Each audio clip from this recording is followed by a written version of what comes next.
The morning Renee walked into Caldwell First National with $30 in her hand, three people laughed. Not quietly, not under their breath. The kind of laugh that fills a marble lobby and bounces off the brass fixtures and the vaulted ceiling and lands on a person the way a stone lands in still water. She heard it.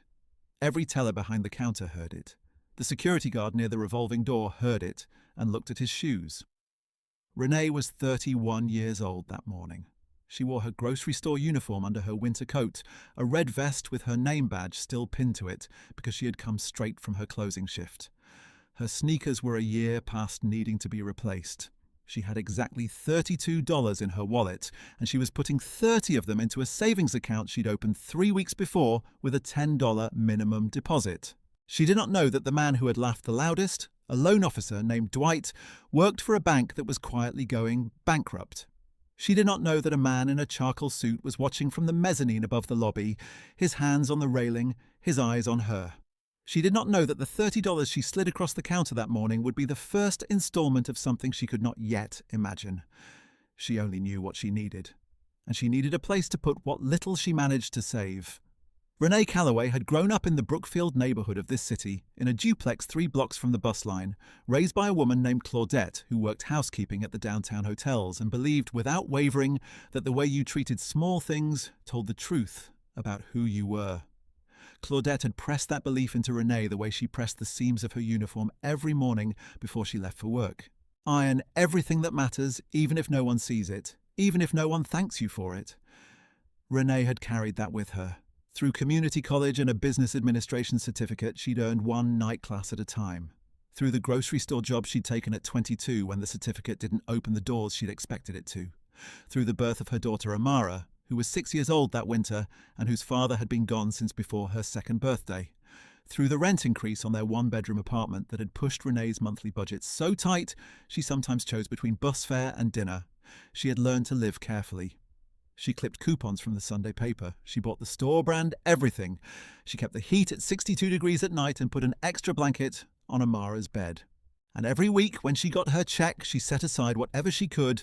Sometimes it was $5, sometimes it was $20, and she put it in an envelope in her nightstand drawer because she had not yet had a bank account.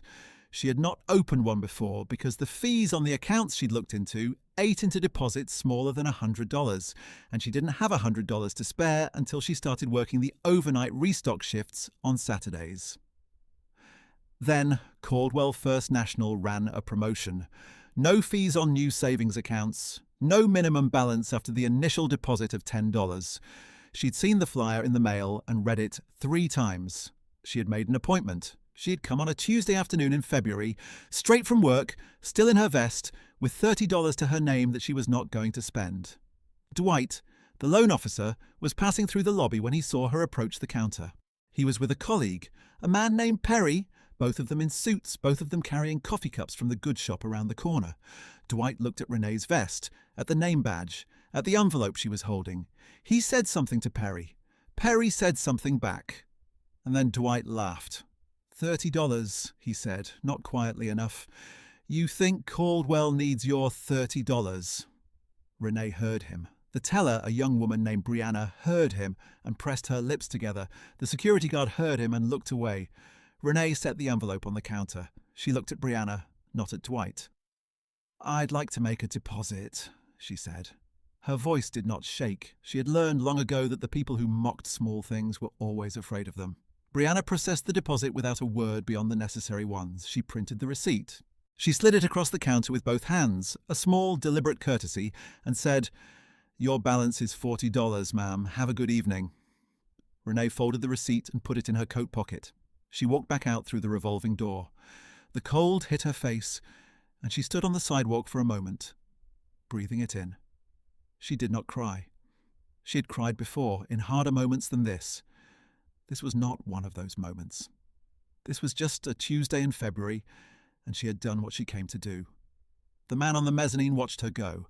His name was Conrad Osei. He was 53 years old. He wore the charcoal suit he wore every day he came to this branch, which was 3 or 4 times a year, because he was a member of the board of directors, and he made quiet inspection visits as a matter of personal habit. He had been standing at the railing reading through a quarterly report he'd pulled from his briefcase when the laughter pulled his attention down to the lobby floor. He had watched Renee walk up to the counter. He had watched Dwight's performance. He had watched Brianna's quiet dignity in response to it, and Renee's quieter dignity even before that. He had watched the way Renee walked out through that door, straight-backed, unhurried, as if the laughter had not touched her, though he had seen from his elevation that her hands had tightened on her coat buttons for just a moment before she let them go. Conrad stood at the railing after she left and looked down at the lobby for a long time. He was a careful man. He had not built what he'd built by moving quickly on impressions. He had grown up in a neighborhood not much different from Renee's, in a city 2 states away, and he remembered with great precision the feeling of being laughed at in a place that was supposed to serve you. His grandmother had told him about trying to open an account at a bank in 1962 and being told the bank was not taking new accounts of her kind. He had carried that story the way some people carry a photograph. He didn't speak about it often, but it informed quietly and consistently what he believed a bank was supposed to be for. He had spent 30 years in finance. He had made his wealth through careful accumulation, through patient reading of what other people dismissed, through a willingness to believe that undervalued things had value whether or not anyone in the room agreed. He had watched entire institutions collapse from the inside because the people running them confused the performance of confidence with the substance of it. He had watched loan officers greenlight $20 million commercial notes for developers who wore the right shoes, while turning away the small business owner who had run a clean operation for 8 years and brought in every document asked of her. He had seen the logic of those decisions, and he had never believed in it. He had been thinking about Caldwell First National for the better part of a year, not abstractly, but precisely, the way he thought about anything he intended to understand. He had requested data. He had read the quarterly reports with the careful eye of someone not looking to be told what the bank needed him to hear. He had asked questions that were answered slowly, which was itself information. And now he had seen something else. A loan officer named Dwight laughing in the lobby of the institution he was supposed to serve because a woman in a grocery store vest had come in with $30. 30 honest, legitimate, saved dollars on a Tuesday evening in February. He went back to his briefcase. He opened his legal pad to a clean page. He wrote 2 things down, the date and the name badge he had seen on the teller who had served that woman with both hands and a quiet dignity that put everything else in the lobby to shame. He drew a box around the teller's name. Then he wrote one more line. He wrote, "Look at the loan approval data by zip code." He circled it. He did not forget what he had seen. Renee went back to her life. She picked Amara up from her neighbour Miss Gloria's apartment, where Amara spent the after-school hours on the days Renee worked late. She made pasta with canned tomatoes and shredded the last of the cheese over it. She helped Amara with a worksheet about fractions and read her 2 chapters of a library book about a girl who found a door in the back of a closet. She turned off Amara's light at 8:30 and sat at the small kitchen table with a cup of tea and her notebook, where she tracked every dollar she earned and every dollar she spent. She added the $40 balance in the notebook. She wrote the account number beside it. She was going to build something, even if nobody else could see the shape of it yet. The deposits continued. Every week, whatever she had left after rent and groceries and Amara's school fees went to Caldwell First National. Sometimes it was $8. Sometimes it was $17. In a good week, when she picked up an extra shift, it was $35. She made the deposits at the ATM now mostly because the lobby made her think of Dwight, and she did not want to spend her evenings thinking about Dwight. She also started reading. She had always read, novels and library books and whatever Amara was studying, but now she started reading differently. She found books about personal finance at the branch library 2 neighborhoods over.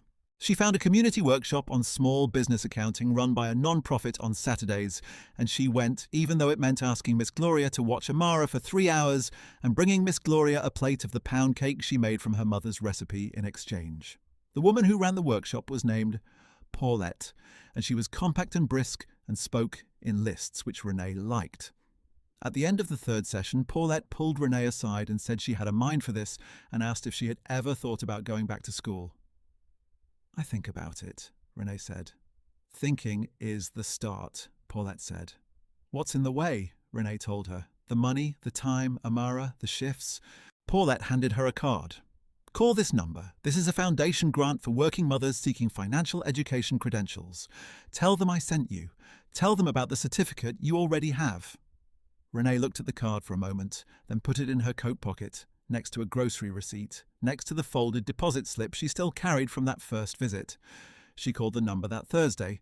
She was put on hold. She called back. She was transferred. She filled out an application on the library's public computer because her phone screen was cracked and too small for the forms.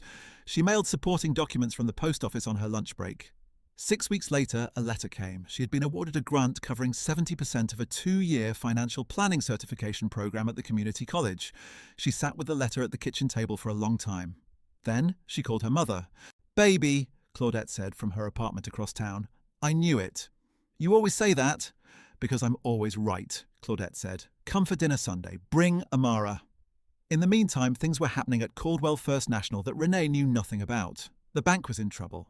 Not the visible kind of trouble that shows up in the news, not yet, but the quiet, structural kind that people on the inside could see if they knew where to look. The loan book had a problem. There were commercial real estate loans that had been written during a period of optimism and were now underwater. There were losses that had been papered over in the quarterly reports with accounting that, while technically defensible, left little room for error. The CFO knew, 2 board members knew, a regulator had started asking questions. Conrad Osai had been asking his own questions for 7 months. He had not built his wealth or his position by ignoring what the numbers were telling him, and the numbers were telling him that Caldwell First National needed a significant capital infusion or a significant change in leadership, or both, before the regulator's questions became something louder. He was also thinking about what he had seen in the lobby that February afternoon. He was a deliberate man, but he was also, at his core, someone who believed that institutions either served their communities or they failed them, and that Caldwell First National, in its current form, had been failing this community for years in ways that didn't show up in the quarterly report. The loan approval rate for small business applicants from this side of the city was 11%. 11. He had pulled the number himself from internal data that he had requested and that the CEO had been reluctant to provide. An 11% approval rate, he knew, was not about creditworthiness. He had seen the files. He had seen the notes loan officers made. He had seen Dwight's notes. Conrad was not an impulsive man. He was, however, a man who had decided some things. And once Conrad decided something, it did not undecide itself. Over the next 14 months, he put together a private acquisition group. He was not the only one who saw what Caldwell needed. He brought in 2 investors he had worked with before, and he brought in a community development financial institution he had supported for years. He filed the regulatory paperwork. He had conversations with the troubled bank's largest shareholder, who was tired of the quarterly calls and said so plainly over a dinner he had barely touched. He made an offer. The negotiations took 9 weeks. Conrad had expected 12. The shareholder was not a man of sentiment, but he was a man who was tired, and tired men sometimes make faster decisions than rested ones. The offer was structured deliberately to require a management restructuring as a condition of completion. Conrad had insisted on that term personally, and he had written it clearly enough that there was no reading around it. Dwight was included in the restructuring. He resigned 18 days after the acquisition closed, before the new management team arrived for their first full week. Brianna, the teller who had served Renee with both hands and quiet dignity on that February evening, was offered a branch supervisor position. She took it without hesitation, which told Conrad something useful about her that the quarterly performance reviews had never quite captured. And then there was the foundation piece. Conrad had given this one the most thought. He had drafted it himself, not left it to the attorneys. He believed that if a thing mattered, it should be written by the person who knew why it mattered, and then reviewed by the attorneys afterward. The acquisition group included, as a formal term in the deal structure, a requirement that 7% of the bank's annual net profits be directed into a community reinvestment fund. The fund would offer small deposit savings accounts with no fees, small business microloans with a 45% approval floor for applicants from underserved zip codes, and a match savings program for first-time account holders. He had designed the match savings program specifically. For every dollar deposited by account holders below a certain income threshold, the fund would contribute 50 cents up to $250 per year per account. He had thought about the woman at the counter in February. He had thought about the $30. He had thought about the look on her face when she set that envelope down. Not angry, not embarrassed, just settled, like a person who had decided something and was going to do it, regardless of who was watching.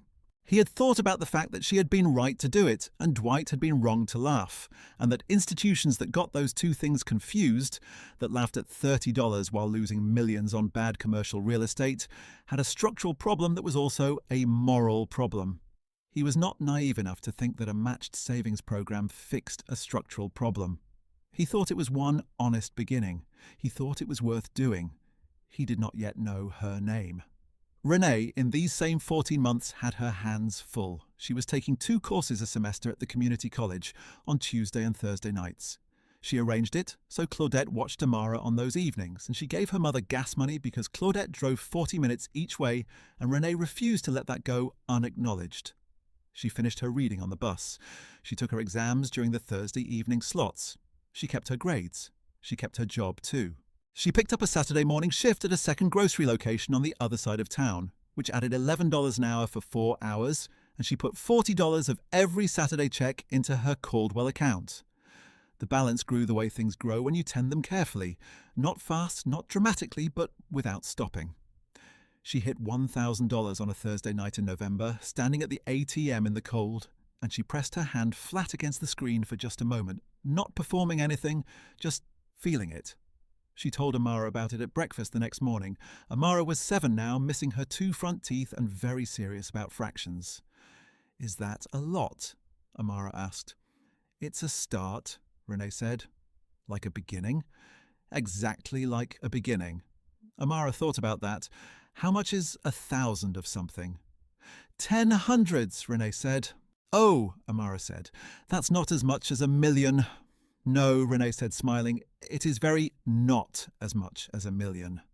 "But it's more than 0, Amara said, with the certainty of a child who has grasped the essential thing. "It is more than 0, Renee agreed. She thought of that conversation often in the months that followed.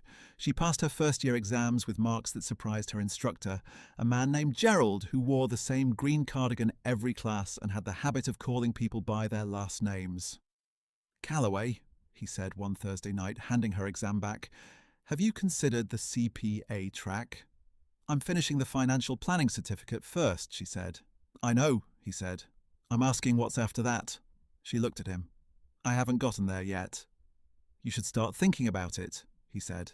And then, because Gerald was not a man who editorialized unnecessarily, he moved on to the next paper. She started thinking about it on the bus home.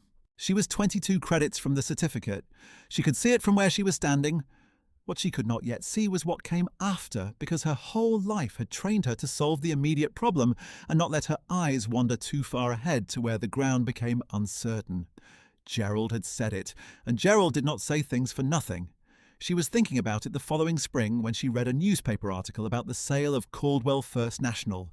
She read the article twice. She had been a Caldwell customer for 2 years by then, and she had noticed the fee structure change 6 months before, when an ATM receipt showed a $0 fee on a transaction she had expected to cost $150. She had noticed the match deposit that appeared in her account on the 1st of January, $42 added to her balance with a notation that said, "Community Reinvestment Match." She had called the bank to ask what it meant, and a representative had explained the new program in terms that were clear and genuine and made her sit down. Now she read about the acquisition and the man behind it. Conrad. A board member turned majority owner, a restructuring, a community reinvestment mandate written into the deal. She read the article a 3rd time, then she did something she had not planned to do. She found the bank's community partnership email address, which was printed at the bottom of the article, and she wrote a message. She wrote it the way her mother had always told her to write important things, plainly and honestly, without fuss. She said she was a Caldwell account holder who had been banking there for 2 years. She said she was a financial planning student. She said she had seen the changes in the fee structure and the match savings program, and that they had mattered to her in specific, concrete ways she described. She said she had wondered whether the community fund had any volunteer or internship opportunities for someone finishing a financial planning certification. She thought nothing would come of it. She sent it anyway. A reply came 4 days later. It was from an administrative coordinator, not from Conrad himself. It was professional and warm, and asked several follow-up questions about her background and her availability. She answered the questions. She had a phone call, then another. Then, on a Thursday morning in May, she rode 2 buses to an office tower in the financial district and sat down across from a woman named Ades, who ran the Community Reinvestment Fund and spoke with the same brisk precision as Paulette from the Saturday workshop. "You have a certificate by the end of summer?" Ades asked. "I complete in August," Renee said. "And you're currently working retail hours?" "Full-time. I'm looking for something in this field." Ades looked at her resume for a moment. She had not said anything about the resume itself, which Renee noted and took as neither bad nor good, simply information. "Tell me about the match savings program. You mentioned in your email that it affected you. Tell me specifically." Renee told her. She told her about the deposit 2 Januaries ago, the $42 that had appeared without her earning them, the way it had felt like being taken seriously, the way she had sat down when the representative explained it. She told her about her daughter briefly without drama and about the way she had explained compound saving to Amara over cereal. She said that people at her income level did not need programs that came with lectures about financial literacy. They needed programs that treated a $30 deposit the same way they treated a $300 deposit, as a serious commitment by a serious person. Ades had been writing something. She stopped writing and looked up. "Why did you use $30 as the example?" she asked. Renee paused. "It was just a number that came to mind," she said. It was not a lie exactly. It was the most honest partial truth she had. Ades nodded slowly. "We have a community engagement coordinator position. It's part-time to start. It involves working directly with account holders in the match savings program, helping them build financial plans, connecting them to the small business microloan side when they're ready." She looked at Renee for a moment. "There's a possibility it becomes full-time in the fall, depending on funding." Renee looked back at her steadily. "I would like to apply for that position," she said. She was offered the role 6 days later. She took it. She kept one of her grocery shifts through the summer until the community engagement salary replaced it. She finished her certification in August on a Tuesday evening in a classroom that smelled of whiteboard markers and the coffee someone always brought in from across the street. Gerald shook her hand and said, "CPA track, Calloway." And she smiled and said, "I'll think about it." And she meant yes. She transitioned to the Community Reinvestment Fund full-time in October. She was good at the work immediately, the way you're good at something you have been living, not studying, for years. She sat across from people who looked like her and like her mother and like Miss Gloria, and she did not talk to them about discipline or sacrifice. She talked to them about math, about what a 50-cent match looked like compounded over 5 years, about what a $2,000 microloan and a clear repayment plan could do for someone whose baking or alterations or cleaning service had an existing customer base but no capital for supplies. She stayed at the job for 2 years and 8 months. In that time, the fund processed 412 matched savings enrollments and 61 microloans, with a repayment rate of 94%, which was 17 points above the industry average for comparable products. The work suited her in ways she hadn't fully anticipated. She had expected to be good at the math of it, the calculations, the projections, the structuring of a repayment schedule that was honest rather than optimistic. What she had not expected was how much the conversations mattered to her. The sitting across the table part of the job, the part where she listened to a woman explain her situation without hedging, and then answered her honestly in return. She met a woman named Denise who ran an alterations shop out of her apartment and needed $400 for a new industrial sewing machine because her old one had seized. The microloan application process took 11 days, including the 2 Renee had personally shepherded through a documentation gap. Denise paid the loan back in 8 months. She sent a card that Renee kept in her desk drawer. She met a man named Terence who was trying to open a small catering operation and had been turned down by 3 conventional lenders despite a solid business plan and 4 existing catering clients who had paid him in cash. He was so accustomed to being told no that he had come in already braced for it. Renee went through his numbers with him, adjusted 2 projections that were slightly optimistic in the wrong direction, and submitted his application for a microloan that was approved in 12 days. She did not tell him it was going to be approved before it was approved, because she had learned not to promise what she hadn't been given authority to deliver. She called him the morning the decision came through. He didn't say anything for a moment on the other end of the line. Then he said, "I'm here," and she understood what he meant. She thought about Dwight sometimes during those 2 years and 8 months. Not with anger, which she found was not a useful fuel, but with a kind of detached curiosity about what the logic had felt like from the inside. He had looked at $30 and made a calculation in the wrong direction. He had not seen what small things meant when they were taken seriously. She supposed there was a kind of impoverishment in that, a failure of imagination that had nothing to do with the amount in a person's savings account. She did not dwell on it. There was too much work, Adaze noticed. She showed the numbers to Conrad. Conrad asked for a meeting, a real one, in his office, not through Adaze. He was a tall man. He stood when Renee came in, which she had not expected. He gestured to the chair across from his desk and poured 2 glasses of water from a pitcher on the credenza. He asked how the match savings program was being received, and Renee told him, specifically, without hedging.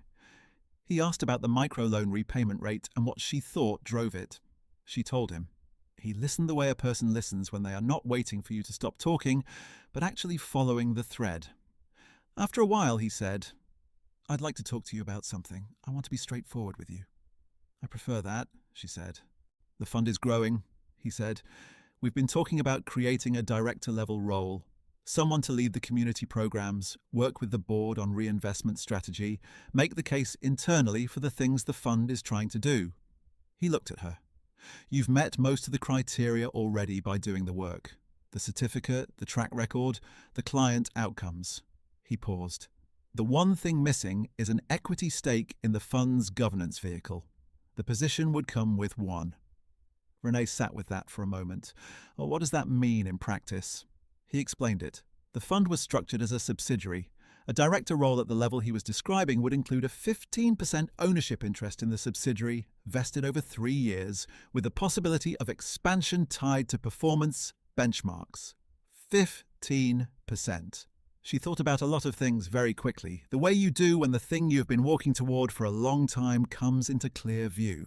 She thought about Amara, who was 9 now and had recently declared an interest in marine biology after a library book about coral reefs. She thought about Claudette, who was still working housekeeping shifts at 62, and who Renee had been quietly trying to calculate a way to help. She thought about the notebook on her kitchen table where she still tracked every dollar, and the column that now had numbers in it she had not been able to imagine 3 years ago. She thought about the $30. She thought about the marble lobby and the laughter and the way she had set the envelope on the counter and looked at Brianna and said, simply, what she had come to say. She thought about Conrad at the mezzanine railing. He had not told her about that yet. She did not know, sitting in his office, that he had been there. She would find out later from Adaz, who had heard it from Conrad's assistant, who had been with him that day. Something about the way he was looking at her now, steadily and without performance, made her feel as if he had been paying attention for longer than she knew, as if the care the bank had started taking with small deposits was not entirely abstract. She said, "I'm going to say yes. I want to take a night to put it on paper first, if that's all right." "Take 2 nights," he said. "Get it on paper. Come back. We'll make it formal." She stood up, and so did he. He extended his hand, and she shook it. She rode the bus home. She picked Amara up from Miss Gloria's. She made dinner something better than pasta with canned tomatoes. She made the lemon chicken her mother had taught her. She helped Amara with homework that now included long division, and she read her a chapter of the new book, which was about a girl who discovered she could talk to fish. After Amara was asleep, she sat at the kitchen table with her notebook. She wrote down the terms of the offer as she remembered them. She looked at the numbers. She added a column she had never had before. Then she wrote, at the top of the page, in the margin, the way she sometimes wrote things that needed to be remembered, 3 words in her own hand. She did not write them for anyone else. She wrote them because her mother had told her to iron everything that matters. And this mattered, and she wanted it pressed, flat, and clear so she could see it. She wrote, "It always accumulates." She closed the notebook. She carried her tea to the window and stood for a moment looking at the city, the lights of it, the particular colour the sky turned in this neighbourhood at this hour. A shade of grey-blue she had looked at her whole life without having a word for. She had $32 the first time she walked into that bank. She had set 30 of them on the counter and asked for what she'd come for in a voice that did not shake in the face of laughter she had refused to let inside. 3 years and 8 months later, the position Conrad offered her would formalise an equity stake in a financial institution, the kind of stake that took some people whole careers and connections she had never had to acquire. She thought about Amara. She thought about marine biology and the coral reef book and the way her daughter had looked at her that morning over cereal, one front tooth still missing, explaining a fact about seahorses with the seriousness of a person who intends to understand the world. She wanted Amara to see this. She wanted her to know that you could walk into a room where they laughed at you and set your thing on the counter anyway and say what you came to say. She is going to need to know that. She finished her tea. She washed the cup. She went to bed. When she came back 2 nights later, Conrad was waiting in his office, and her days was there, and so was the fund's attorney with the paperwork ready. They went through it, line by line, which was how Renee preferred to do things. She asked 4 questions. She got clear answers to all 4. She initialed where she was told to initial, and then she signed her name. A daze reached across and shook her hand, and there was something in the way she did it, warmly and without fuss, that made Renee think of Brianna sliding a receipt across a counter with both hands. Conrad said, "There's something I should have told you before now." She looked at him. "I was there," he said. "In February, 3 years ago, I was on the mezzanine." She absorbed that. She looked at him for a moment. The lobby had been a Tuesday evening.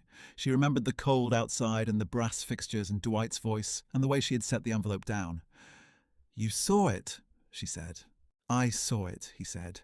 "I want you to know that is not why you're sitting here. You're sitting here because of the 412 match savings enrollments and the 94% repayment rate and every piece of evidence between February and now. The mezzanine was the beginning of my looking. What I found is why you're here." She let that settle. She believed him. She could tell the difference between a man who was flattering her and a man who was being precise. "All right," she said. He looked as if he might say something further, and then he didn't. He folded the portfolio copy of the signed documents and handed it across the desk. She took it. On her way out, she stopped at the front desk and asked if Brianna was still with the bank. The receptionist said yes. Brianna managed the branch on Clement Avenue now. Renee nodded. She made a note in her phone. She was going to send a card. She walked out of the tower and into the afternoon, and the city was doing what cities do in the late fall, all grey sky and the particular smell of cold pavement and other people's coffee. And she stood on the sidewalk for a moment in it. She had been standing on sidewalks her whole life, breathing the cold in, moving on. She moved on now, down the block to the bus stop, her portfolio under her arm, her coat buttoned. She did not need to look back. In the years that followed, the Community Reinvestment Fund would nearly triple in size under her leadership. The microloan program would expand to 3 additional neighbourhoods. The match savings enrolment would pass 2,000 accounts. Renee would finish the CPA track the way Gerald had suggested she would, over 2 Saturday morning classes and a Tuesday night for 3 semesters. Claudette would retire from hotel housekeeping on a Thursday, and Renee would be there to pick her up. Amara would, at 9 years old, write a school report on seahorse mating patterns that her teacher would send home with a note that said, "Gifted," in the margin. Renee would keep the note in the notebook with the deposit receipts and the original account number, and the 3 words she had written in the margin on the night she accepted what the world had decided, finally, to give her. It always accumulates. That was the truth her $30 had always known, even when no one in that marble lobby was inclined to believe it. Kindness given, care given, discipline given in the dark, to an envelope in a nightstand drawer, to a library book, to a Saturday workshop, to a question asked honestly and an answer given the same way. It accumulates. It does not forget what you put in. The bank did not forget either. That was the thing Dwight had misunderstood, laughing in his suit by the brass fixtures that Tuesday evening. He had looked at $30 and seen the end of a person's story. Renee had set $30 on the counter and started writing hers. Have you ever done something small that people around you didn't take seriously, that you knew mattered anyway? Leave that in the comments. This channel is full of stories about people who kept going when the room didn't believe them. There is another one waiting for you when you're ready.